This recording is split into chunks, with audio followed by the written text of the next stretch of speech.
नमस्कार। कार्यक्रम health world यानी स्वास्थ्य संसार में एक बार फिर से आप सभी का स्वागत है। जैसा कि आप जानते हैं, पिछले एपिसोड में हमारी चर्चा चल रही थी स्किन प्रॉब्लम्स को लेकर। आपकी उसी प्रॉब्लम का सॉल्यूशन लेकर आज फिर से हम हाजिर हुए हैं आपके समक्ष। और हमेशा की तरह आज भी हमारे साथ हमारे स्टूडियो में उपस्थित है health expert Mrs Rajni Agarwal ji. आइए मुलाकात करते हैं उनसे। रजनी जी, आपका स्टूडियो में बहुत बहुत स्वागत है। नमस्कार। रजनी जी, हमारी चर्चा चल रही थी स्किन प्रॉब्लम्स को लेकर। अपनी चर्चा को हम जारी रखेंगे, लेकिन सबसे पहले आपसे हम ये जानना चाहेंगे कि एक स्किन के लिए, एक बॉडी के लिए, चूँकि जो चर्म होता है, जो हमारी स्किन होती है, वो बहुत इम्पॉर्टेंट होती है हमारे लिए। पानी की कितनी मात्रा होनी चाहिए और पानी की क्या इम्पोर्टेंस है उसके लिए? देखिए मौलिका, पानी हमारे शरीर में अहम भूमिका निभाता है। जो हमारा शरीर है वो 70% पानी से ही बना होता है और इसकी थोड़ी भी कमी हमें अनेक प्रकार से तकलीफदायक हो सकती है। अगर हमारी बॉडी डिहाइड्रेटेड है, अगर हम नॉर्मल जो जितना पानी पीना चाहिए उतना पानी नहीं पीते हैं, तो हम पूरे दिन थकान महसूस करते हैं और हमें डिहाइड्रेशन जैसी समस्याओं का सामना करना पड़ सकता है। तो पानी के लिए, तो पानी के बारे में मैं यही कहना चाहूँगी कि पानी हमें, जैसे एक नॉर्मल व्यक्ति को 8 से 10 गिलास, जैसे कि मैंने पहले भी बताया, 8 से 10 गिलास पानी पीना चाहिए।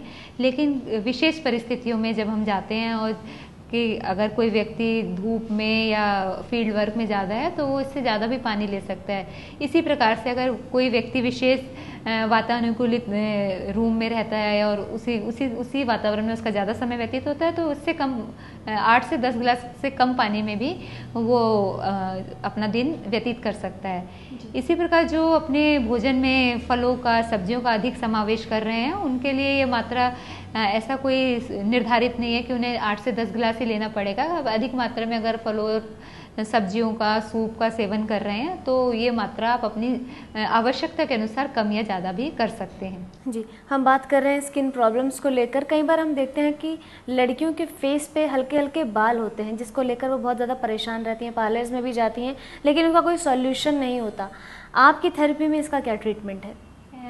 एक्चुअली पहले समय में होता क्या था, घरों में जो संयुक्त परिवार होते थे, घर में जो बड़ी लोग, बड़ी दादी वगैरह जो होती थी, जब बच्चा पैदा होता था, लड़कियां लड़के, तो उनकी एक प्रोसेस होता था कि उनकी आटे की लोई बनाकर उनके पूरे शरीर पे उसको फहराया जाता था, जिससे कि जो छोटे छोटे बाल हैं वो निकल आते थे। लेकिन अब इस बढ़ते हुए आधुनिकीकरण में आज ना तो वो संयुक्त परिवार बचे हैं, एकल परिवारों में ना माता पिता के पास इतना टाइम है कि बच्चों को इस तरह का ट्रीटमेंट, अर्ली ट्रीटमेंट वो दें।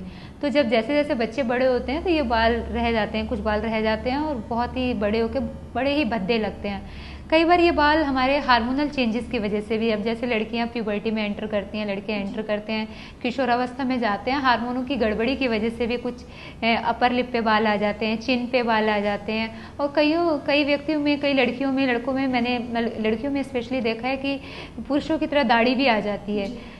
ये जैसे मैंने बताया, कई बार ये हार्मोनल चेंजेस है और कई बार कई दवाओं का, कई मेडिसिन का दुष्प्रभाव की वजह से भी इस तरह के बालों की समस्या हो जाती है। तो इसके लिए मैं या तो वो पार्लर पे जाके इसको बहुत सारे इस तरह के तरीके हैं कि उनको आप, जैसे कि आप उनको थ्रेड करवा सकते हैं, वैक्स करवा सकते हैं।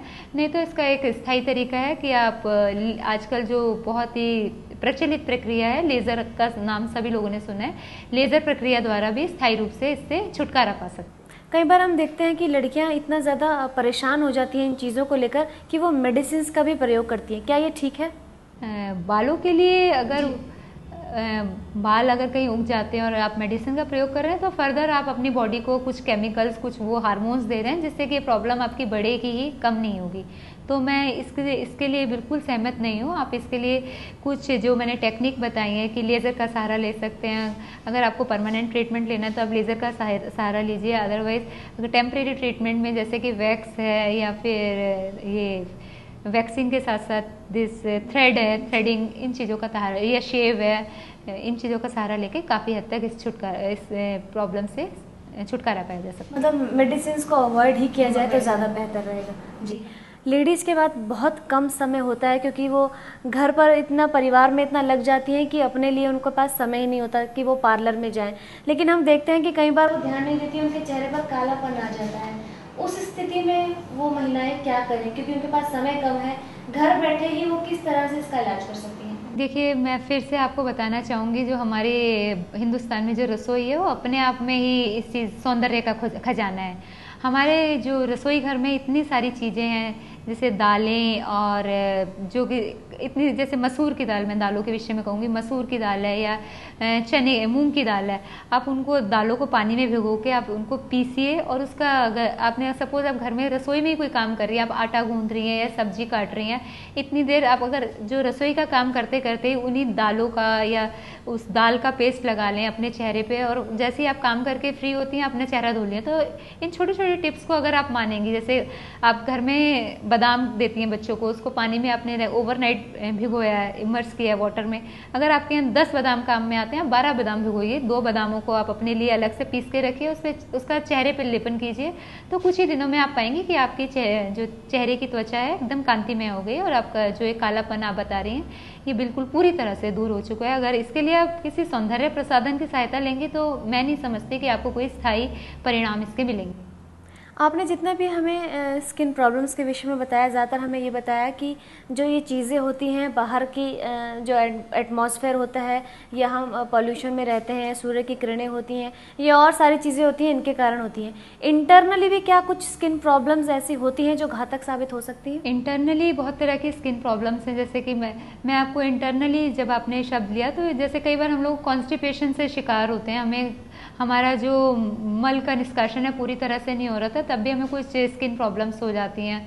और जैसे कुछ प्रॉब्लम्स इन्वायरमेंट रिलेटेड होती हैं, वातावरण से रिलेटेड होती हैं, जैसे कोई पर्टिकुलर सीज़न होते हैं जिसमें फूलों से पोलन्स निकलते हैं, फूलों से जो पोलन्स निकलते हैं उससे भी कई लोगों को एलर्जी होती है। जैसे ही वो उस फूल के कांटेक्ट में आते हैं, जैसे पोलन्स हैं वो हवा में, एयर में प्रेजेंट होते हैं, और हम जिस इन्वायरमेंट में, जब इस इन्वायरमेंट में जाते हैं तो हम, जब कोई व्यक्ति विशेष उस पोलन से एलर्जिक है तो तब भी हमें पूरे शरीर पे दाने या इस टाइप की एलर्जी रिएक्शंस हो जाती हैं। तो ये भी समस्या बहुत कॉमन है। और फिर एक्जिमा, दाग, सफ़ेद दाग, ऐसी बहुत सारी अनगिनत बीमारियां हैं स्किन की अंदरूनी, जिसके बारे में जब हम किसी व्यक्ति विशेष की परेशानी लेकर ही हम बता सकते हैं। क्योंकि हम स्किन की बात कर रहे हैं, चेहरे की बात कर रहे हैं, चेहरे पे एक बहुत सेंसिटिव चीज़ होती है जो होते हैं लिप्स। इनकी देखभाल किस तरह से की जाए? बिल्कुल चेहरे का मुख्य आकर्षण किसी भी व्यक्ति के लिप्स ही होते हैं, और इसके लिए मैं आपको बताऊंगी कि जैसे गुलाब की पंखुड़ियाँ होती हैं, आप उनको पेस्ट बना के इसके अपने लिप्स पे लगाएं, अपने होठों पे लगाएं, तो आप बिल्कुल गुलाब की पंखुड़ियों की तरह नाजुक होठ आपको मिल जाएंगे। इसके साथ साथ ही मैं बताऊंगी कि गुलाब जल का भी आप एप्लीकेशन दे सकती हैं, आप अपने होठों पे शहद भी लगा सकती हैं। इससे आपके होठ काफ़ी लंबे समय तक या हमेशा के लिए ही मुलायम और सुंदर और आकर्षक बने रहेंगे। कई बार हम देखते हैं कि लड़कियाँ इस चीज़ को लेकर परेशान रहती हैं कि पहले तो जो होठों का रंग था वो ठीक था, लिप्स का कलर ठीक था, लेकिन धीरे धीरे कई बार वो काला होता रहता है। इसका क्या कारण होता है? इसका मुख्य कारण भोजन में विटामिन सी की कमी कहा गया है। जब हम अपने भोजन में विटामिन सी कम मात्रा में लेते हैं, विटामिन सी मोस्टली हमारे सिट्रस फ्रूट्स में होता है, मौसमी, संतरा, नींबू, तो जब भोजन में आंवला, इस तरह के तत्वों की कमी हो जाती है तो हमारे जो इसकी कमी का आभास है सबसे पहले हमारे होठों पे दिखाई देने लगता है, हमारे चेहरे पे दिखाई देने लगता है। तो अगर आप भोजन में इन चीज़ों को आप बढ़ाएंगे, अपने सिट्रस फ्रूट्स को, आंवला, मौसमी, इन चीज़ों की अगर मात्रा बढ़ाएंगे तो ये समस्या आप लोगों को नहीं झेलनी पड़ेंगी। और कुछ लोग, जो मैंने अभी देखा है, मॉडर्न जीवन शैली की देन है, कुछ लोग स्मोक करते हैं, धूम्रपान करते हैं, और इसमें ये जो महिला वर्ग है वो भी अछूता नहीं है। वो जो महिलाएं जो स्मोक करती हैं, जो पुरुष हैं वो स्मोक करते हैं, उसकी वजह से भी चेहरे पे, होठों पे कालापन आ जाता है। जी, तो इसका इलाज किस तरह किया जाए? इजी वे क्या है? इजी वे, जैसे मैंने बताया कि महिलाओं को धूम्रपान, महिलाओं और पुरुषों दोनों वर्गों को धूम्रपान का आदत को छोड़ना पड़ेगा, क्योंकि इसका असर सिर्फ होठों पे नहीं, हमारा टोटल नर्वस सिस्टम है, जो तंत्रिका संस्थान है, इससे प्रभावित होता है। हमारे एक्चुअली ये जो स्मोक है, ये जो निकोटिन है जो हमारे सिगरेट में पाया जाता है, ये हमारे पूरे तंत्रिका संस्थान को डैमेज करता है। It's act as a slow poison, एक धीमा जहर है जो कि हमारे पूरे शरीर को धीरे धीरे खोखला कर देता है, हमें पता भी नहीं लगता, और हम कब पूरी तरह से इसके ऊपर डिपेंड हो जाते हैं, और हमारा पूरा जब हमें पता लगता है तब तक बहुत देर हो चुकी होती है, तब तक हमारा पूरा शरीर खोखला हो चुका होता है, तब तक कोई सॉल्यूशन नहीं, तब इसका कोई इलाज या रेमेडी नहीं। रजनी जी, आज भी आपका स्टूडियो में आने के लिए और इतनी अच्छी चर्चा करने के लिए बहुत बहुत धन्यवाद।